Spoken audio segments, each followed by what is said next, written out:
Carol and Kelly say they have been keeping in contact with Brian and call him once a week. Carol is excited about meeting her grandchildren for the first time this summer. When Angela left the show, she flew to Texas to visit her father in the hospital and sent us this picture of their happy reunion.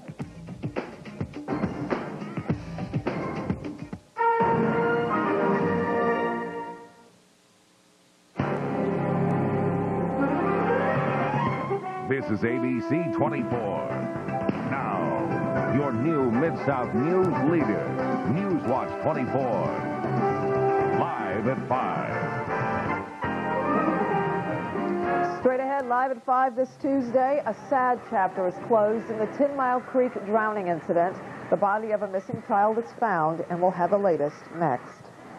Oh, baby, what you don't know about multiple births. Some expecting parents fill us in tonight's health file.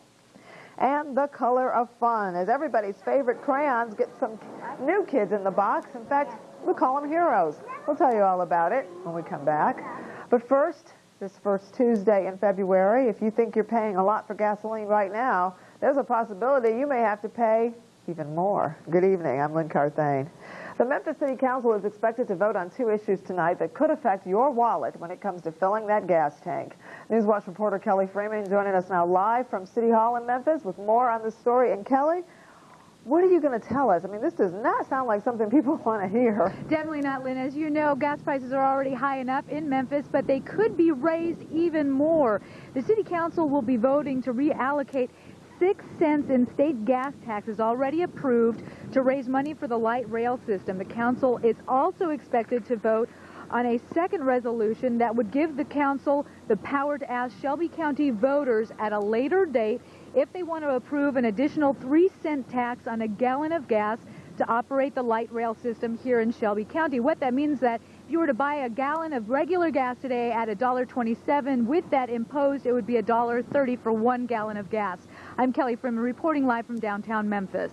Now, Kelly, I consider Memphis gas prices to be some of the highest in the country. I lived in California, and it's only about a penny or two less than many places out there.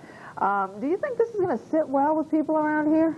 I don't know. Well, actually, what the council is hoping is that they'll have the power to actually be able to take this to the voters, let the voters decide if they want to go another 3 cents. I mean, it is the light rail system, so it's something that could benefit all of us. It's just a question if we're going to want to pay for it out of our own wallets and our gas tanks. I know, or if there's some other way that we could possibly come up with the funding for it. Okay, Kelly, we'll let you get inside to the meeting, and you fill us in again at 6. Thanks.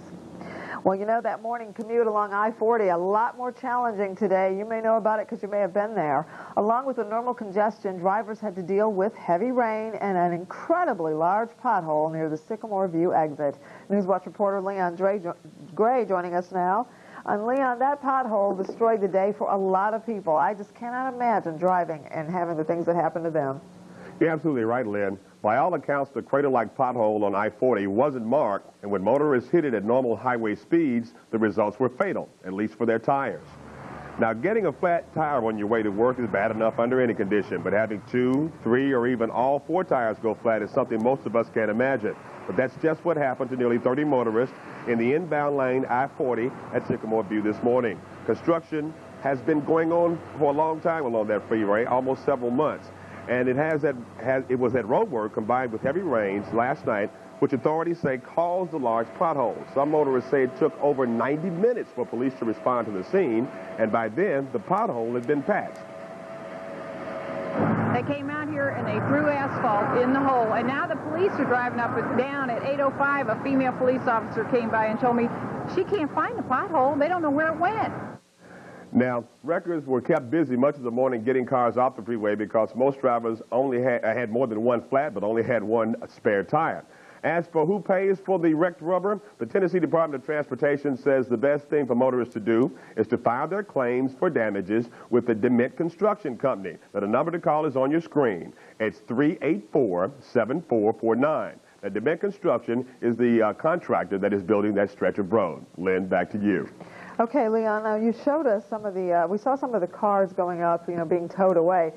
How many? Most people got what, 2, 3 flats in most cases? Most cases, 2 flats or more. As you saw, there was one car on one of those records there that had 3 flats, and I was told that even some people that had gotten towed before we got there had as many as all 4 tires flattened by that crater. And that's a very, very busy stretch of the roadway. How big was the pothole about? An estimate about 3.5 feet wide and about 1 foot, maybe 1.5 foot deep. What the road workers had told me was that the sand and salt that we were putting on the roadway during the course of the winter months when we had the ice, that along with the heavy rains last night and construction with the big heavy equipment all came together to cause that big pothole in I-40. Okay, so there is some relief. Contact the Dement Construction Company. Exactly. All right, thank you, Leon. There is also some closure tonight in the search for an 11-year-old drowning victim from Memphis. 3 teenagers found Larry Woodall's body this morning near Getwell and Knight Arnold. His grieving family members identified the body and now say they'll finally be able to lay him to rest. Last Monday, Larry and 2 other boys were returning from the store when they were swept away by floodwaters. Rescue crews called the search off Sunday after they could not find the 11-year-old. The creek bed was still a challenge for many of those emergency workers. The bank is about a 15-foot drop straight down, and then we're debating whether to go ahead and put a boat in upstream and try to come down and retrieve the body, or whether to try to take the ladders and link them together by the fire department getting in there like that.